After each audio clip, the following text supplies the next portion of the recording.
Why Vincent van Gogh cut off his ear. In December of 1888, inside a small yellow house in the south of France, an artist stood alone, bleeding.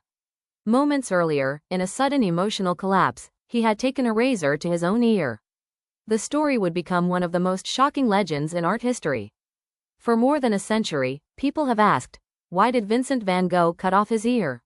Was it madness, despair, loneliness, or something far more human?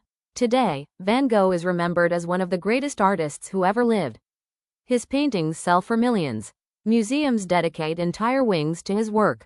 Yet in his lifetime, he was almost unknown. He lived in poverty, sold very few paintings, and struggled constantly with emotional instability. Born in 1853 in the Netherlands, Van Gogh was deeply sensitive from an early age. Quiet, intense, different from those around him. He searched endlessly for purpose. Before becoming an artist, he tried multiple paths: religion, work in art dealing, missionary life among poor mining communities. But nothing gave him lasting meaning. Until painting. Van Gogh did not paint reality as it looked. He painted reality as it felt. Storming skies, burning fields, faces filled with exhaustion and emotion. His art became an expression of inner life itself. By 1888, he moved to Arles in southern France, dreaming of creating an artist community. When painter Paul Gauguin arrived, Van Gogh believed that dream was finally possible. But their personalities clashed. Van Gogh was emotional and unstable. Gauguin was controlled and dominant. Arguments became frequent. Tension filled the yellow house.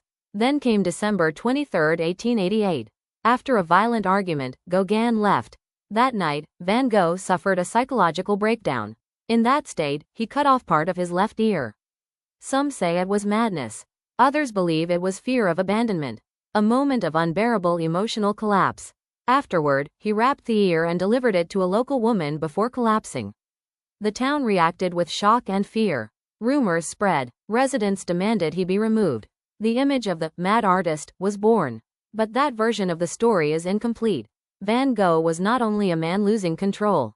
He was a man overwhelmed by isolation, rejection, emotional intensity, and the need to be understood. And yet, he continued to paint. Some of his most powerful works came after the incident, including those created in the asylum at Saint Remy.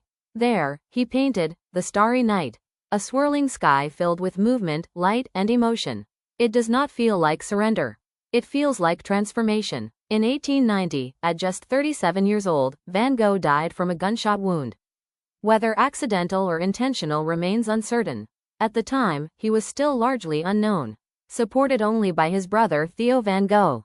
Today, millions stand in front of his paintings in silence. The world that once ignored him now celebrates him as a genius. And perhaps that is the tragedy. He never lived to see it. So why did Van Gogh cut off his ear? History may never give a single answer. But perhaps the deeper question is this: what happens when a human being feels too much, for too long, with nowhere for it to go? Van Gogh's story reminds us that genius and pain often live side by side. And sometimes, the people who see beauty most clearly are the ones who suffer the most deeply.